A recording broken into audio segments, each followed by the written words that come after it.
Hey guys, Jim Dude's Guitars. Got a cool video for you. I wanted to show everyone how I set up each one of my profiles and what stomps and effects I use, so that way you can get the same, liquid sound from your lead channels as I do. We're gonna start with the simple channel on this video, one that anyone would have on their Kemper. It's the Michael Britt 5153 channel 1 profile. It starts out pretty clean, it doesn't have a lot of effects. It kind of just has that clean channel sound, but we're going to get it to a liquid lead gain sound pretty quickly. So the first thing I'm going to do is I'm going to hit the gain button right here, the knob. I'm going to turn it to 6 as a starting point. That's usually where I like to start. For bass, I like my channels a little bit bass heavy, so I'm going to do about 1.3 on the bass, and then for mids, starting at about 0.08, and then the treble I'll do at 1.0 even. And also, this is a non-powered Kemper head, so I have a Seymour Duncan Power Stage 170 powering it, and it also has a 3-band EQ, so I can also add additional low end or mids or treble to my sound when I'm done, and it does a great job at that. So that's another way I can actually help bring up any sound that I want on each profile. So that's where I start. I don't really mess with the presence or the rig volume. I keep it where it's at. So the first thing I'm going to do is I'm going to go to Stomp A, and I'm going to activate and select a noise gate. That's the first thing I do, and you can see now, and I bring it up to about a 4. I do the 4-to-1 noise gate. That's usually the one that I like. So moving on, the next one that I'm going to do immediately for this is going to be a boost. I go to booster, lead boost, and go to boost lead default. That's what I use. Now when you get here, your tone and mix is going to come up. I usually keep the tone at about 5.6, which is where it's at, and mix at 100. So now let's try.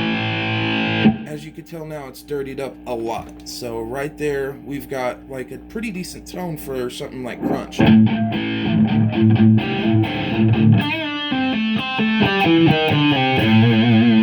So yeah, that's good for crunch, but it doesn't really have that liquid lead tone yet or anything like that. So next we're going to add on our stomps for C, we're going to add a compressor. And some people may not want the compressor. If you don't like the sound of a compressor, that is your that's your settings and preferences. I prefer the hard compressor, and I put the intensity at about a 3.5 and the attack up at about 3.6. So now if you listen, it's got a nice tight sound.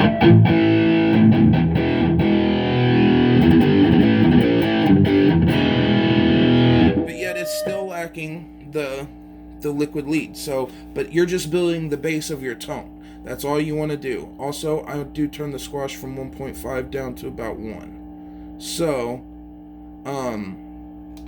exiting out of that, that's it with your stomps. So you're done with all that, and like I said, now you can work on getting your tone how you want it to sound.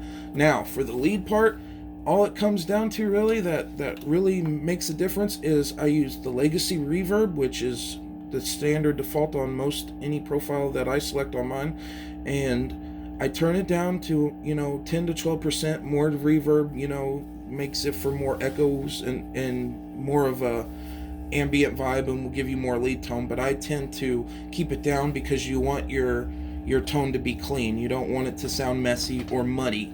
If you tend to add too much effects and too much stomps, it's really going to make it's going to get lost, and it won't sit well in a mix. So anyway, I just turn it to about 13% there, exit, and then go to delay, turn that on, and then yeah, you're good to go. I turn my delay down as well too to about 16%, and then just play. Okay, maybe bring up the delay a little more now because I couldn't hear it as much. So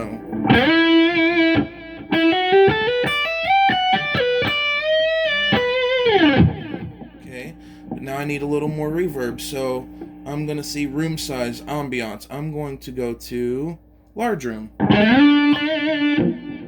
That's a better sound.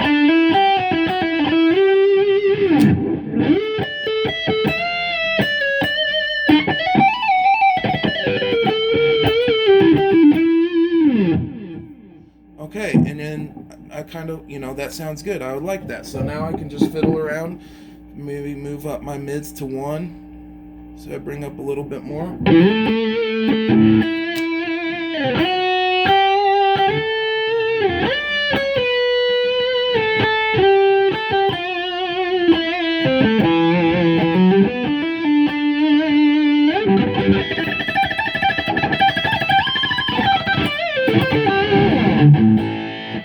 So see, you can still play rhythm and still have clear note definition, but then you also have that lead. And like I said, just turning up delay and reverb more, maybe adding a chorus effect, you can do that too at times, or a phaser or flange or anything else you want to add to spice it in. But basically just using your mods, your delay and reverbs, and your stomps really adds a lot of character to your tone, and in the long run, I mean, it gives you a better, more professional sound. But I mean, just playing with the stock profile, or, you know, just, you know, barely messing with the EQ also is a great way to achieve a good classic tone as well.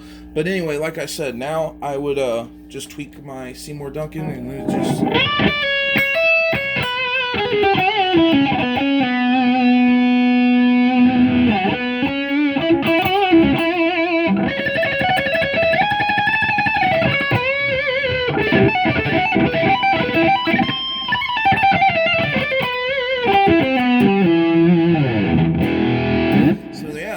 Hope you guys like this video. If you'd like to see more things like settings and setups and anything, just send a like or comment. I appreciate any support at Jim Dude Guitars. By the way, this is just, you know, powered through my Seymour Duncan into a 412 cabinet. I mean, it's not very you know, exotic setup, but I mean, it's very professional for what it does, and I'm very proud of it, and I appreciate all your guys' support. Stay tuned, and I have some really cool videos coming up, maybe some new guitar days in the future. So I appreciate you guys watching, and we'll see you next time.